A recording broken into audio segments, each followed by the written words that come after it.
Hey, what's up, everybody? Welcome back to My Twisted Life and TV. I am Poetry. You are here for another recap and review of Blood and Water, Season 1, Episode 2, The Interview. I know that I am really behind. I was supposed to have this up to y'all on Sunday, but life happened. Life happened, and since this show, all the episodes have already been put up on Netflix all at one time. Whenever I get to them, I get to them. There's no set time because it's not like it came on last night and you missed it. They posted this like a month or so ago, and I'm like going week by week. So anyway, I'm gonna try to make sure that episode 3 gets posted up on Sunday this week. I'm off work, so I shouldn't have no problem posting it up on Sunday. We got word the other day that Blood and Water has been renewed for a season 2. So if you were into this show and you are feeling the characters, feeling the storyline, whatever happened in episode 6, have no fear. They're going to start it up again in season 2. Netflix gave it the green light. So, hey, I want to appreciate each and every one of y'all who gave me different cities in South Africa that I can go to visit, because I'm going to plan a trip. Y'all. Thank you for the viewer who told me the other name of the language that is being spoken. But let's hop right on into this. It's Puleng's first day of school. Now, the way that this episode is going, we are hearing the interview that she's doing with the principal, who is Wade's mom. And we're hearing this interview throughout the entire 3 days that has been progressing through this particular episode. So forgive me if I don't go in order, but I think I am. I think I'm going to get in order for the most part. And Wade's mom, the principal, she's like, she wants to know if Puleng is going to be dedicated to Puleng. It's Puleng. That's what it is. If she's going to be dedicated to the schoolwork, despite everything that's going on with her daddy. She doesn't want her to be a distraction, or she doesn't want that situation to be a distraction for Puleng, and she doesn't want it to be a distraction for any other student. So, she agrees. And as a factor, she don't even want to carry the last name Kumalo, because she don't want people to associate her with Kumalo. Instead, she's going to use her mother's maiden name, Vezi. And I'm thinking this is probably twofold. One, nobody could associate me with the scandal. And two, if Fix is my sister, it wouldn't tip off her kidnappers if she's still with them. If she was indeed taken, I'm sure the kidnappers know her real name because it became a big news story. And on her way to school, of course, there were students on the bus who was looking at the situation on the internet, talking about this treacherous man who sold his own child, Julius Kumalo, her daddy, So, of course, let me separate myself from the name. So, Puleng is still determined to clear her father's name. That's where she at this point. So, she jotted some notes down in her notebooks about what was being said in the news. She already had her list of things that she would need to figure out how to prove whether Fix is or is not her sister. Like I say, I'm not sure exactly what she's trying to prove. Is she trying to prove that she is her sister, and how that would help her daddy? Maybe they could find the real kidnappers or something like that. Or if she proves it's not her sister, I think she's trying to prove that she is. Y'all let me know what y'all think. One, I think she is so infatuated with Fix anyway that she wants her to be her sister. You know what I'm saying? So yeah, y'all let me know what y'all think about that in the comment section. She has this slight obsession with Fikele. She really does. Well, the first thing on her list that she needs to get, well, actually it was the second thing, but still, is the DNA test. And since she's a minor, the DNA testing site said you had to have adult approval. Well, she just had her mama sign her scholarship application. So Kodak that's what she did. She took her cell phone and she took a snap of that, and she could Photoshop that in for the test, right? I was like a little mama thinking, okay girl, using your brain. So coming into this school is definitely a culture shock for Puleng. The school is very elite. Like what was the girl, Wendy? She was the minister of agriculture. Her mother was the minister of agriculture. Wade's mom is the principal or the dean of the school. And, everybody has some type of financial prowess. that attends this school, and she just not in that league. She ain't poor by any means, but she ain't part of the elite. And she meets Blondie Bad Banks, the girl who tried to sell her weed, the $70 weed. I don't know her name at this point. I start calling her Blondie Bad Bangs. Then I start calling her Triple B. So if I flip back and forth between Triple B and Blondie Bad Bangs, that's what I'm talking about. She outside tossing about some liquor. I was like, this is another doggone teenager with her own flask of liquor. It was basic though. It wasn't blinged out like Zama's was, right? And speaking of Zama, I'm like, okay, how does Zama feel about Puleng no longer going to school with her? I was like, please don't let their relationship go downhill. I love their relationship. It was like, I like Zama. Well, an Indian student, she tried to check Blondie Bad Bangs about the liquor, Triple B, whatever, you know, she like, whatever, girl, chug, I'm drinking my liquor right here on the school property. Now what? Okay. Inside the school, there was banners of Fix and the Indian girl, and I think a couple guys everywhere. They running from some type of school office. Puleng is standing there gawking at one of the pictures of Fix with her tour guide, Wendy Dalmini. She can't, because she wanted to correct the teacher about her name, so I wanted to get it right. Dalmini, Dlamina, shows up. The school is off the chain, baby. She's giving a tour of the school. It's internationally renowned. It's known for their education. They got a wait list to get in that mug. And sports, especially the swim team, which is led by a failed Olympian coach, Chad. I don't know what Chad's last name is. So I think they said it, but I'm going to call him the failed Olympian throughout this whole doggone recap and review. So the swim team has the star pupils on it. Fix, Chris, you know what I'm saying? Basically, the ones who get away with a lot of shit, get away with a lot of murder, is overlooked in this school because of these star athletes. And I see that the coach really likes Fix. He takes a liking to her. He kind of treats Chris like shit, real dismissive towards him. And I'm like, okay, and there's Fix. She's finally see her. So she's up for the position of what they call head girl. I don't know exactly what head girl means. If y'all in South Africa and y'all school did this, y'all let me know what the head girl is supposed to be. It's like the student class president or something like that.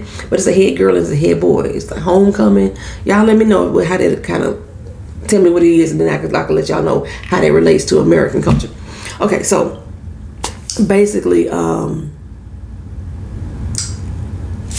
Fix, she's going up against the Indian girl whose name is Tahira, and Tahira is Wendy's best friend. Again, Wendy is the girl that's giving Puleng the tour around the school, right?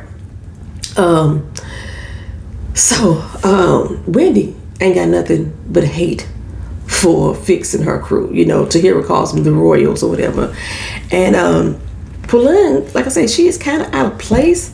But this is right where she belongs. This is what she's telling the principal at this time. This is right here where she belongs. Why? Because of Fix. Okay? She needs to get close to her. This is the best way for her to do it.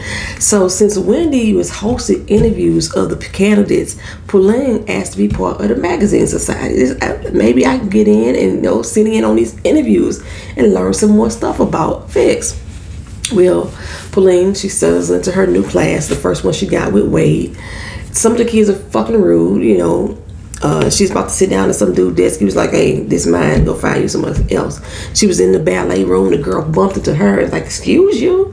Bitch, you bumped into me. Okay, but okay. Then in Fix's class, she's in her history class. It's Wendy, Fix, Chris, Triple B, and Sticky Fingers. Y'all know the little boy I said looked like Sticky Fingers from Onyx. Yeah, all them in the class together. And Wendy, baby, she is one of them students that would have worked my damn nerves. We got a specific assignment, and she want to challenge it. And because she challenged it, now it becomes an entire paper that the rest of the class got to work on to determine which one is the better option for us to do. Now we got extra work to do. Wendy real proud of herself. Her and Tahira giving each other 5-ups and everything like that. Fix, she rushes in late from swim practice. But Chris in the same practice as you. How come Chris get there on time, but you didn't, girl? What's really going on, Fix? But the teacher's like, oh, it's no biggie, girl. Go ahead on. But this extra work, Chris and Fix like, no, we ain't about to have it. Can we get some extra time? You know, we got a big old gala coming up. Okay, Of course you can get extra time. Wendy was like, that's not fair to the rest of us. Girl, you better calm down. Calm down, okay? So Chris asked Fix, though, what is the deal with the failed Olympian? You know what I'm saying? He don't even talk to me. That's all he do is chastise me. And I'm in there working just as hard as you are. Okay. Fix, what do you and the coach got going on, girl? What do you got going on? He got all that touching and praising he doing to you. And now this. Something telling me this ain't right. Something ain't right. Well, on lunch or on a break or whatever, I'm not sure which one it was, Puleng reaches out to Zama. It's been 10 days since they last contact. And just like I figured, Zama was not happy. You just gonna bounce on me and then come to find out Puleng didn't even tell her she was doing it? Like, what? But while she's sending her this text and trying to get Zama to respond to her now, which she ain't, Sticky Fingers come by. She hears him say that he finna go over there and meet with Fix. So she follows him, only to get cut off by Wade. He like, Pete Dog, what's up? You know what I'm saying? Oh, my bad. That was too loud. I'm tripping, right? You know what I'm saying? I love Wade. Well, Fix had took off before she caught up with her. And so she ended up trying to follow her. She ended up in the pool area. She run into failed Olympian. He like, what the heck are you doing in here? Students ain't supposed to be in here when it ain't break time. Okay, so where did Fix disappear to is my question.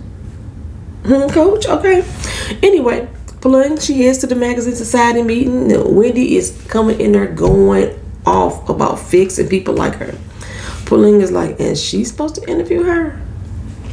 Wendy say, excuse me, what you say? Okay. Wade interjected, diplomatically. He's the diplomatic voice of the crew. Like, given your current state of mind, Wendy, maybe perhaps somebody else should conduct this interview. Of course, Puleng steps up to do it. I can be biased. I'm new here. I don't know none of y'all. And Wendy, first she's like, nah, Puleng say, but I got an article that I've already written before. I can submit it to you. You can look at that. So she eventually caved in, basically because Wade to Hero was pressuring the issue. So later that evening, Mama, she was asking Puleng how her first day at school was. I didn't understand why Puleng had all the attitude, why she got so defensive. I didn't understand it. Y'all make me understand. It wasn't like she was having a bad day at school. She didn't have no bad day. She didn't do nothing that she should be ashamed of or to talk about. It's not like her mama forcing her to go to a school that she don't want to go to, and she pissed about that. What's the attitude about, little girl? What is the tude about? Anyway, Puleng tells her, look, I need money for software. I joined the Magazine Society, and we got to work on this new program. It's exclusive to the society. And she like, no, I'm still trying to figure out how to cover your fees to go to this school. The school should be able to give you that software, not me. If you can give it to you, go download some free software. That's all y'all gotta do is go to download.com. Download.com got all of it, baby. It got all the free software for you to use. Your trial versions, paid, unpaid versions, all of it free. I get a lot of my software through there, and it don't be having viruses and stuff either. Well, anyway, while they having dinner, Julia's called. See her take the phone, right? Mama like, bring me my phone, because she hear him in there talking to Daddy. Hey, Daddy, you know what I'm saying? And she like, he know damn well he agreed not to contact us until after this case, which apparently ain't for 4 months away. But he appeared promising Sia that he finna show up for some event that he having. What the heck is he thinking? What is he thinking? Sia and Puleng, they trying to debate and defend their daddy because he innocent. Like, Mama's like, not having it. You better give me my dog. Give me the phone. Not now, but right now. Okay, so I guess Puleng was in her feelings, because Mama ain't supportive. So while she in the shower, she take her tail into her mama room and steal her credit card out of her purse. Now, I know good and god doggone well that Mama should see that charge on her card, though, for that DNA test that she knows she didn't order. I can't wait to see how that's going to pan out. I can't. And then you went into my personal girl. Okay. Puleng, I'm going to give it to her. She being smart, trying to come up with ideas and ways to get this done. But she ain't thinking all the way through. Like, she didn't even bother to delete the text confirmation that came through on her mama's phone about her ordering the text.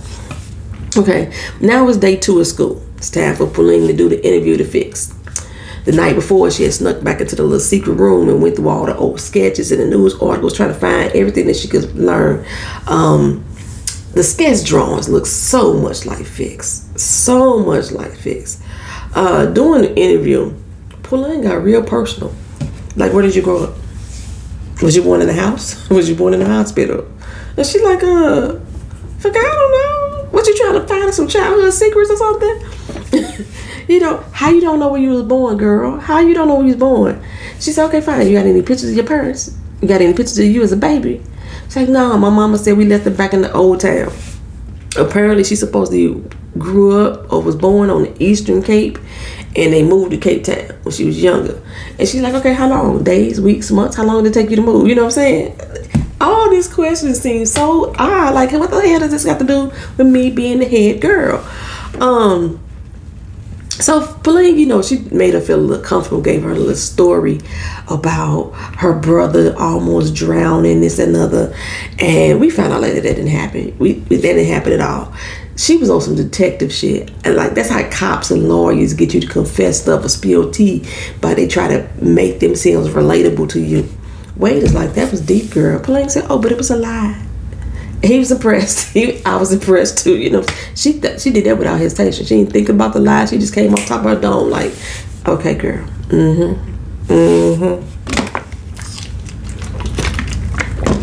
She her own little Nancy Drew, I'm telling you. So we know that Wade got a thing for Puleng. So he invited her to this little photo shoot that he gonna do later on that night. I was surprised that she said yes without hesitation. I really was. I mean, you know, they connected though, they vibe. But on the way to admin, she run into Fix. And Coach Olympian brushes by. You know, the look Fix gave him, I said, oh yeah, they messing around. They messed around. You can't tell me no different. Anyway, Fix invites her to sit with her crew for lunch. So we get to meet her team. It's Chris, the one who was Zama's dude. Reese, who otherwise known as Blonde Bad Bangs, or as I like to call her now, Triple B. And then KB, who I may sometimes call Sticky Fingers because he looks like him. Chris tells Puleng that Zama is pissed at you right now. And she's like, oh, y'all still speaking? She said, yeah. He said, yeah, we talk all the time. You know, we talk somewhat. Matter of fact, she's supposed to be at KB's party later tonight. Fix asked Puleng to roll. You can come through, you know what I'm saying? She said, I mean, after all, that's all you doing is editing this article from what you tell her. I was like, no, Puleng girl. No, you doing more than editing the article. You're supposed to be hanging out with Wade tonight. Did you forget that already? You forgot that already? Well, Fix had left her little OJ bottle on the table, and Puleng thought she has a DNA sample. No, Fix came back for that. Like, thank you, girl. Come on. It's not going to be that easy. It's not going to be that easy. I am glad that they are not making it so easy for her to get this DNA sample. I mean, the cops have been trying to, well, they was looking at that case years ago. I was going to say for 17 years. They stopped. They just reopened the case. And they didn't come this close. And now you just going to automatically get DNA that easy. So yeah, I'm happy they're not letting her get it that easy. Anyway, she typed up her article saying that, you know, Fix should be the head girl, how great she was, yada yada yes, yada yada that. Wendy is not going to be happy about that because again, Wendy's best friend is the one that's running up against her. So while she's doing the article, she texts Zama and say, you know, hey, hope to see you tonight, girl, at KB's. Zama hit her with the 3 dots, baby. Left her on red and signed the fuck off. She didn't respond at all. She's like, whatever, girl. Zama is still pressed. Zama is pressed. Hopefully they will hash it out when they get to the party. That's what I'm hoping, right? So she gets to the party. Zama ain't there. She didn't come. I was like, damn, she is really salty. She is mad at, she blew off Chris to avoid seeing you. And you know how much Zama was feeling Chris. So now Puleng, she got on this little cute little jumper, but Fix wants her to get loose, you know what I'm saying? Because she could see how KB looking at her. She's like, So she give her this little bikini to wear. And I'm like, where the heck did second bikini come from? Y'all ain't at Fix's house, y'all at KB's house. You just carrying backup bikinis in your book bag or something. What the heck? Anyway, Sticky Fingers KB comes in and tell Fix, you know, come get your boy. You know, Chris is out there threatening to drown himself. He's out there drunk as a skunk, going on about how he can't find nobody to love. And he asked her how her relationship going. And what do you see in this guy? She's like, not right now. Let's not talk about this right here. So he carries on about why I can't find somebody normal. Why it can't be me? So Fix leaves him in the pool, and then Chris is joined in by this young fella. I was like, is he about to take advantage of Chris? Being he is drunk, Chris is out here white boy wasted right now. And this dude just slide up next to him real close. I was like, what is going on? Well, back in the house, Sticky Finger is sliding up on Puleng. You know what I'm saying? From the beginning, when they first bumped into each other and he burnt up with the weed, he was looking at her like, oh, she nice. She real nice, you know what I'm saying? So I already knew he had a thing for her. He'd been peeping her since day one. It ain't no shock. What the shock was is how tight him and Fix was. I think it was a picture of them on the wall. The whole family, the crew, whatever. And he said that they've been A1 since day one, you know what I'm saying? They parents know each other. They kind of grew up together when they was young. I was like, okay, they used to date for a little bit, but now they realize they better off best friends. So, yeah, ain't no thing going on there.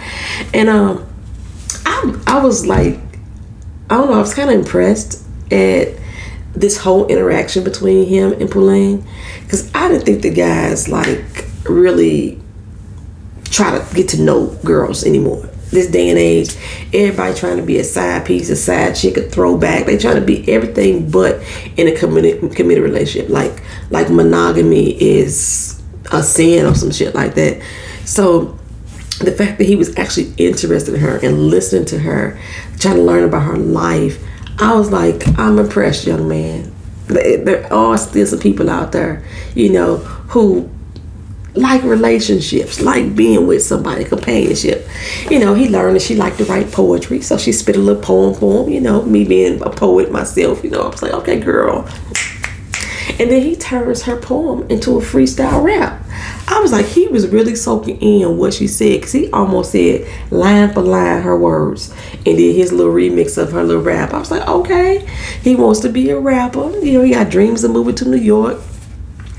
I realized, this is totally off the cuff, but I realized a lot of foreigners that I know, a lot of people that's overseas, when they think of America, they think of LA, Miami, and New York. That's it. Like, that's the whole fucking country. And then when they get here and they go to these different cities and different states, it's not LA, New York, or Miami. It's a fucking shock to them, shock to their system, because they're not used to seeing it. Like on TV, you see Chicago, New Orleans, Atlanta, New York, Miami, and LA. That's what you mainly see on TV. You get these little small towns or these other big cities that they're not too familiar with. They be like, oh damn, this exists, right? Like, I have a friend that's from Jamaica. He moved here to the Miami area. He got family up in New York, so that's what he know. But in his mind, he didn't realize that you could leave out of Florida, which is where Miami is at, without a new visa. I was living in Missouri. I was like, yeah, you can come through Missouri, or I can come through there. He's like, I don't need a visa? No. This is all one country. You can drive freely on the highways. You know what I'm saying? You ain't got to worry about, going through border checks at each state line. Just come through. But I realized a lot of people that I met that live overseas really don't understand that. They really didn't know that until they came up here and visit. Anywho, let me get back on topic.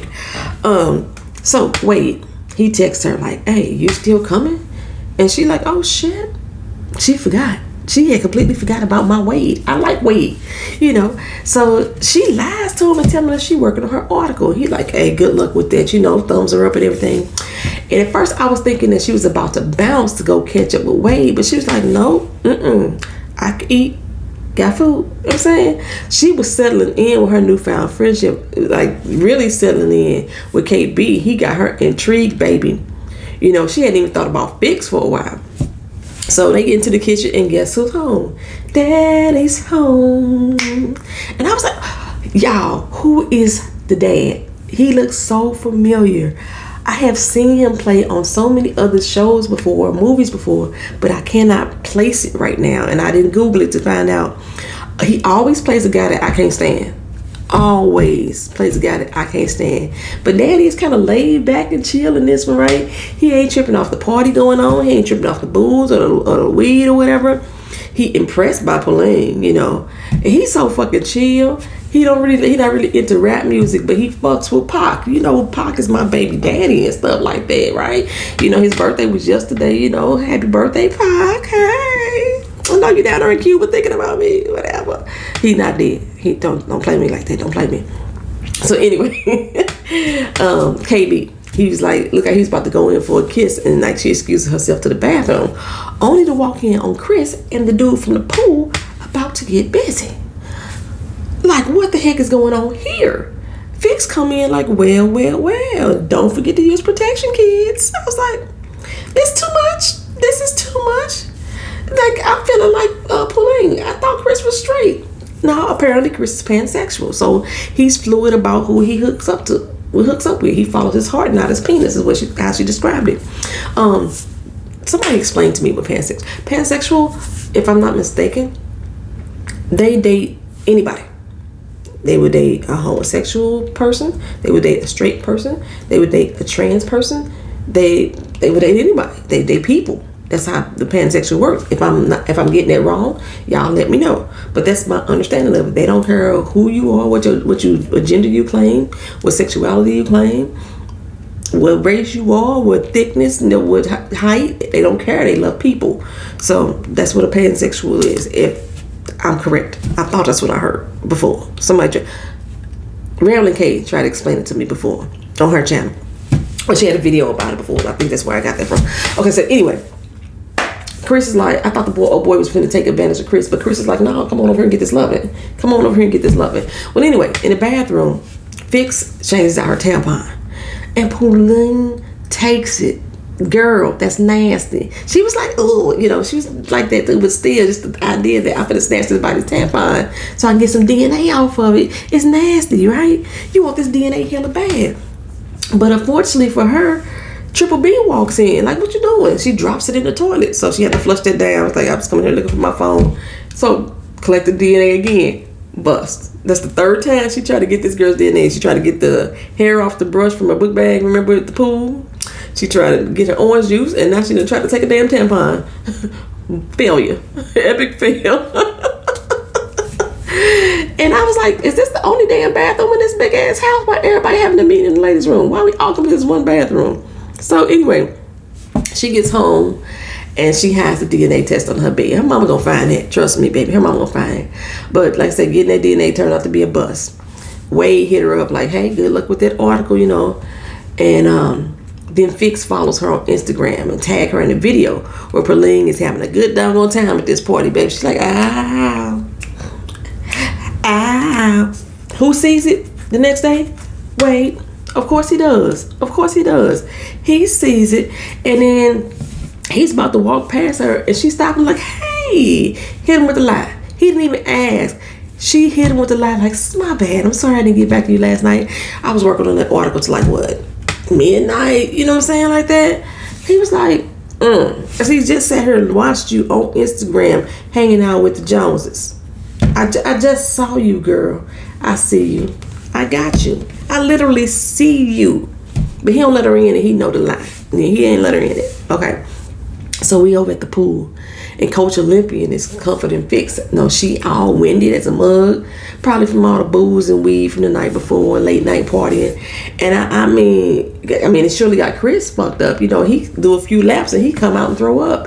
And Coach Olympian is not happy with him at all. He tell Fix, you okay? You good? Stroking her back and everything. And then call Chris an entitled shit who'll probably get kicked off the team if he don't get his stuff together. I was like, what the fuck? He's so obvious. But back at home, Mama is sitting there amongst her past due bills. And then she gets a letter from the school saying that Puleng did not get the scholarship. And now she has to figure out how she can afford keeping this girl at this school. Then she gets a phone call from Officer Vance giving her the official word that Fume's case was reopened. And it don't look good for Julius. Meanwhile, Puleng is at the school turning in her birth certificate that was requested. And the principal's already gone for the day.